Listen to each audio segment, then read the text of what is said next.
Welcome back to the Deep Dive. Good to be here. Today, we're tackling something absolutely crucial in the crypto space: wallets and exchanges. Yeah, fundamental stuff. These aren't just, technical tools, are they? They're your main line of defense, your gateway into everything. Exactly.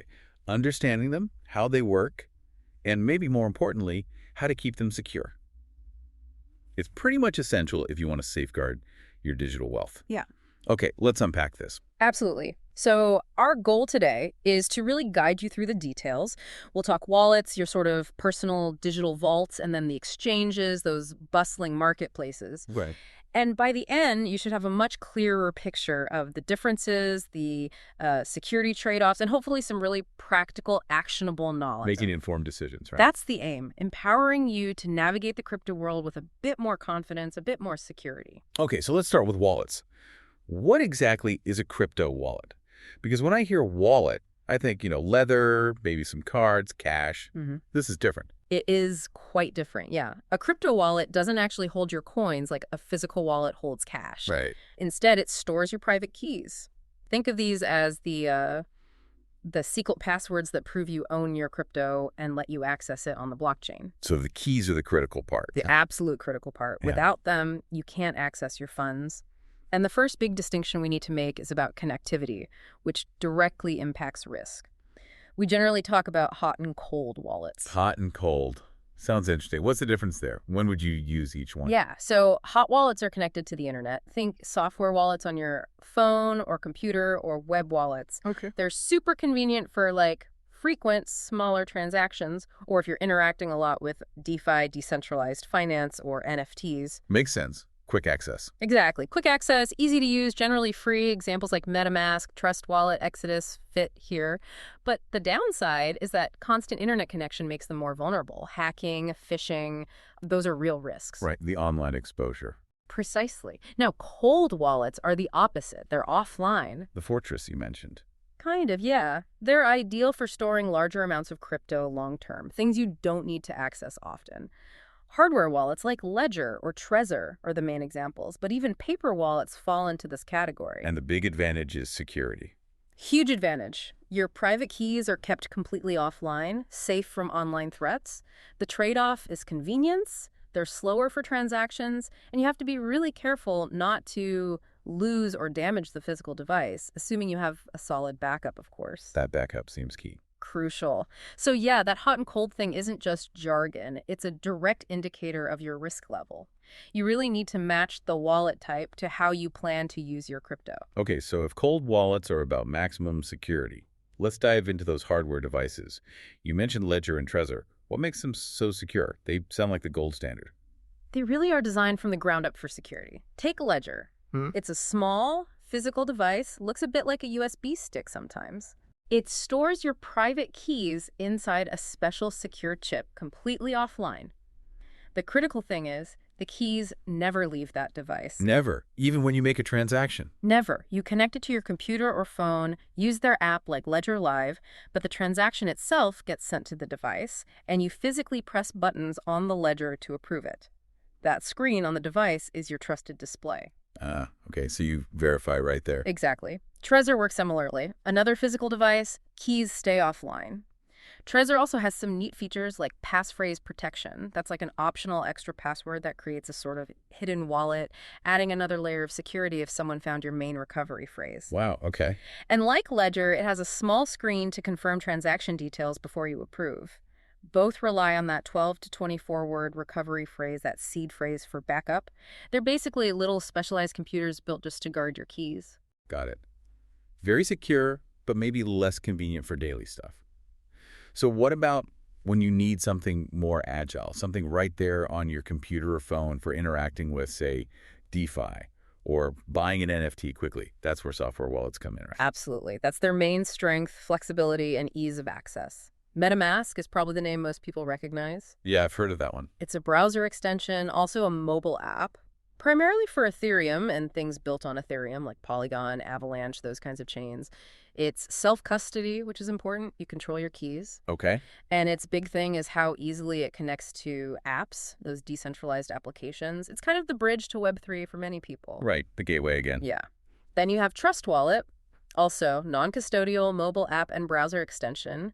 It boasts support for a huge number of assets across loads of different blockchains, way beyond just Ethereum. Multi-chain. Very multi-chain. Yeah. And often has built-in stuff for buying crypto, swapping between coins, even staking. Staking, okay. And then for people really into the Solana ecosystem, there's Phantom, started on Solana, but now supports Ethereum and Polygon too.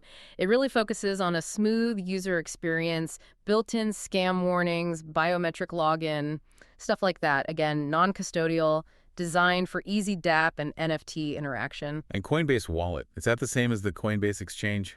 Ah, good question. No, it's different. Coinbase Wallet is non-custodial, meaning you control your keys. The Coinbase exchange is custodial. They hold the keys for you. Big difference. Huge. Coinbase Wallet supports thousands of assets, multiple chains like Bitcoin, Ethereum, Solana, has dApp access, NFT support. It's designed to be user-friendly, leveraging Coinbase's familiarity, but giving you that self-custody. Okay, lots of software options. Yeah. But you mentioned that recovery phrase, the seed phrase, being absolutely critical. What about backing that up? You said paper is vulnerable. What's the more hardcore solution? Yeah. Metal wallet. Yeah, metal wallets. It sounds intense, but it makes sense when you think about what you're protecting. That 12 or 24-word phrase is literally the master key to your funds if your main wallet device is lost, stolen, or destroyed. Right. Paper can burn, get wet, fade. It's just not that durable long term. Metal wallets like CryptoTag Zeus, Bill Faudel, Crypto Steel, they're designed to survive extreme conditions. Wireproof, waterproof. Often, yes. Made from materials like stainless steel or even titanium, you physically imprint your seed phrase onto the metal either by engraving it, stamping it, or assembling it with letter tiles. Wow. It ensures that crucial piece of information survives fire, floods, corrosion, pretty much anything short of deliberate high-effort destruction. It's about ultimate redundancy for your most important backup. Okay, so we've covered hot, cold, hardware, software, even metal backups. Yeah. A lot to take in. How does someone actually choose the right wallet or combination of wallets for them? It really boils down to your individual needs and, frankly, your risk tolerance. Makes sense. If you're just starting out, maybe dipping your toes in, a user-friendly software wallet like MetaMask or Coinbase wallet might be a good place to begin. Easy setup, good for learning. Okay. If you're trading frequently, maybe smaller amounts, keeping some funds in a hot wallet connected to an exchange or a dedicated software wallet might be necessary for speed. But, and this is a big but, for any significant amount of crypto, especially assets you plan to hold long-term, your HODL stash, Yeah. a hardware wallet or some form of secure cold storage should be strongly, strongly considered. It's just the best way to mitigate online risks. So a mix is often best. Often, yes. Yeah. Many experienced users have a system, maybe a hardware wallet for the bulk of their holdings, a primary software wallet like MetaMask for DeFi interactions with a moderate amount, and maybe even a separate burner software wallet with very little funds for trying out new risky apps. A burner wallet, I like that. It's about balancing that need for security with the convenience required for different activities. That's a really vital point, thinking about it as a system, not just one tool. No. Okay, so you've picked your wallets. You understand the hot-cold basics. But we know the digital world can be a bit of a wild place. How do we level up security? And, maybe more importantly, what happens if the worst occurs? If you lose access?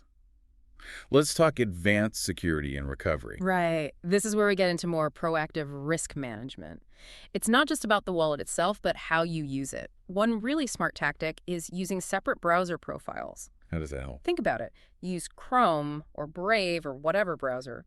Create a dedicated profile just for your crypto stuff. Maybe even separate profiles for different wallets or different levels of risk. Keep your regular browsing, email, social media, all that completely separate. Isolates the activity. Exactly. It drastically reduces the chances that some dodgy website you visit for general browsing can somehow interact with or compromise your crypto profile and wallets. It compartmentalizes the risks. Smart, like different rooms in a house. Precisely. And taking that compartmentalization further, you can set up separate wallets for different risk levels. This mirrors portfolio diversification in traditional finance. Okay, break that down. Sure. You could have, say, a low-risk wallet. This holds your core long-term assets, Bitcoin, Ethereum, maybe some stable coins. This should ideally be your hardware wallet, kept offline most of the time, very little interaction. Or vault. The vault, exactly. Then a medium-risk wallet, maybe a reputable software wallet like MetaMask or Trust Wallet. This holds funds for interacting with established DeFi protocols, maybe some mid-cap altcoins you're exploring. You use it more often, but still practice good security hygiene. Okay. And finally, a high-risk wallet. This is your burner wallet we mentioned. Yeah. A non-custodial hot wallet, probably holding only small amounts you're genuinely prepared to lose. You'd use this for experimenting with brand new, unaudited DeFi projects, speculative tokens, that kind of thing. So that one gets compromised. The damage is contained. It doesn't affect your main holdings in the low or medium risk wallets. That makes a ton of sense. It's layering protection. It is. It's about risk isolation, better organization, and ultimately better security for the assets that matter most. The key practices here are keeping the seed phrases for each wallet separate and secure, never mixing funds carelessly, reviewing activity, and being disciplined about disconnecting from sites. Disconnecting. Yeah, most software wallets like MetaMask have a connected sites feature. Get in the habit of checking that daily and disconnecting from any dApps you aren't actively using. Why is that important? Because leaving connections open, especially permissions you've granted to smart contracts, can be a vulnerability. If that dApp's contract gets exploited, it might be able to drain funds from connected wallets that still have permissions active. Wow, okay, so disconnecting is key. And related to that is revoking permissions. Sometimes you approve a contract to spend a certain token. Using tools like revoke.cash or DeFi Shield allows you to see all those permissions and cancel the ones you don't need anymore, especially for older or riskier contracts. It's proactive defense. It makes you ask, are you treating your digital assets with the same layered security thinking as a professional investor? Layers of protection, proactive defense. Love it. But, things still go wrong. People make mistakes, devices get lost, hacks happen. What's the number one reason people actually lose access? And what should you do immediately if you find yourself locked out? Is recovery even on the table? The absolute biggest reason, overwhelmingly, is losing or compromising the seed phrase, or simply not having a proper backup in the first place. The backup again? Always the backup.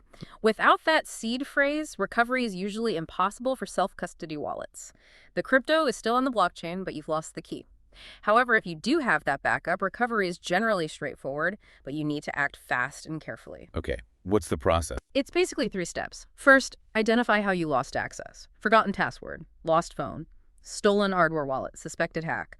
The why determines the how of recovery. Right. Second, attempt recovery based on that cause. If you have your seed phrase backup, and you should locate it, go to the official website for your wallet software, MetaMask, Trust Wallet, Ledger Live, whatever it is. Download it fresh onto a secure device and choose the restore or import option using your seed phrase. Enter it meticulously. Check every word. Absolutely. Once you regain access, check your funds. Then immediately take steps to resecure it, change passwords, enable 2FA if applicable, and seriously consider moving your assets to a brand new, freshly generated wallet, just in case the old one was compromised in a way you didn't realize. And if it was a hack? If you suspect a hack and still have some access, the absolute priority is to move any remaining funds immediately to a new, secure wallet that the hacker doesn't know about. Then use those revoking tools we mentioned, like revoke.cash, to sever any connections or permissions tied to the compromised wallet. Report it too, if applicable. Okay, crucial immediate steps. And the third step, perhaps the most important long-term, is strengthen your security going forward. Learn from the incident. Did you store your seed phrase properly? Was it offline? In multiple locations? Are you using a hardware wallet for significant funds? Is 2FA enabled everywhere possible? Are you using burner wallets for risky stuff? Prevention is always, always better than cure. That proactive security posture is your best defense. Absolutely. Prevention is key. Okay, we spent a lot of time on personal wallets or vaults, but a huge part of crypto is the actual buying, selling, trading, which usually happens on exchanges. Let's shift focus there. They seem to come in 2 main types too, right? Centralized and decentralized. That's right. 2 very different beasts. Let's start with centralized exchanges, or CEXs. These are probably what most people think of first. Like the big names we hear about. Exactly. Platforms run by a specific company. They act as a middleman, matching buyers and sellers, holding the order books, and importantly, holding the customer's crypto deposits. So they hold the keys. They do. Which leads to that famous saying, not your keys, not your crypto. While your funds are on the CEX, you're trusting the exchange's security and solvency. Right. The FTX situation comes to mind. Precisely. That's the inherent risk. But CEXs also offer benefits. They're usually very user-friendly, offer easy ways to deposit traditional currency like dollars or euros, provide customer support, and typically have high liquidity, meaning trades execute quickly near the expected price. And they're regulated usually. Increasingly so, yes. Most reputable CEXs require Know Your Customer, KYC, and anti-money laundering, AML checks, to comply with regulations.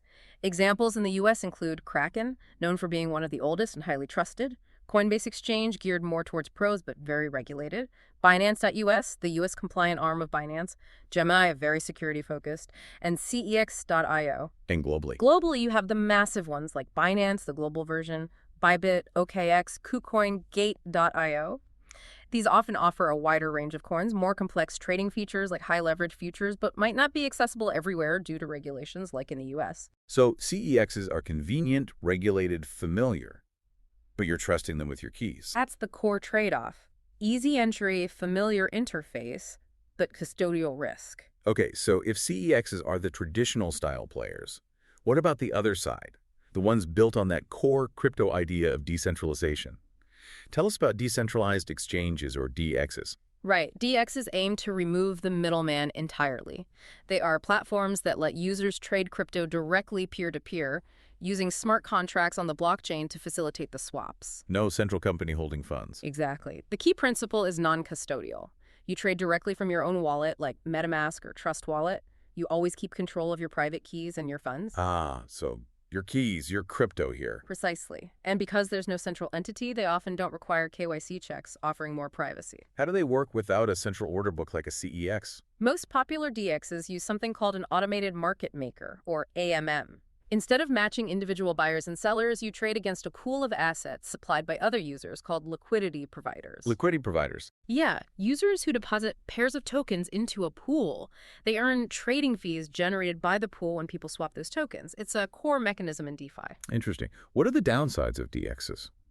Well, they can sometimes have lower liquidity than major CEXs, especially for less common tokens, which can lead to slippage, the price moving against you during the trade. Transaction fees, called gas fees, can also be high, especially on busy networks like Ethereum. And while you control your keys, you are interacting with smart contracts, which themselves can have vulnerabilities if not properly audited. So different risks.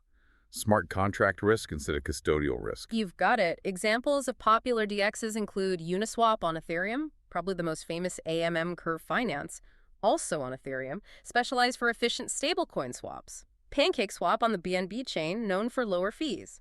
ThorChain, interesting because it allows swapping native assets across different blockchains, like real Bitcoin for real Ethereum, without wrapping them. Cross-chain, cool. Yeah. And Osmosis in the Cosmos ecosystem, SushiSwap, which is multi-chain, Orca on Solana, known for speed. There are many, often specialized for particular blockchains or functions. So the big draw for DEXs is control and privacy. Control, privacy, permissionless access. That's the heart of it.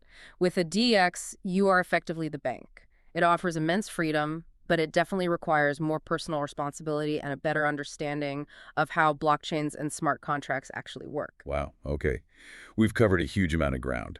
From the nuts and bolts of wallets, hardware security, software flexibility, metal backups, to the dynamics of exchanges, both centralized and decentralized. It feels like we've really journeyed through the core infrastructure of crypto management. Absolutely. Understanding these different tools, their strengths, their weaknesses, the inherent risks, Yeah. it's just paramount. It's what empowers you to actually secure your crypto, to make those informed decisions we talked about at the start. Knowing the trade-offs. Knowing the trade-offs, exactly. Where and how you choose to store and trade your digital assets has a direct, tangible impact on their safety and your control over them. So as you, our listener, continue navigating this digital frontier, hopefully now armed with a much deeper understanding of wallets and exchanges, it's worth asking yourself that tough question. Are my digital assets truly secured for the future based on how I'm managing them now? Or is there a potential vulnerability waiting for its own deep dive? Stay vigilant. Keep asking questions. Yeah, and keep applying this knowledge. Don't just listen. Actively use these concepts to assess and improve your own setup. Your security in this digital realm really does depend on it.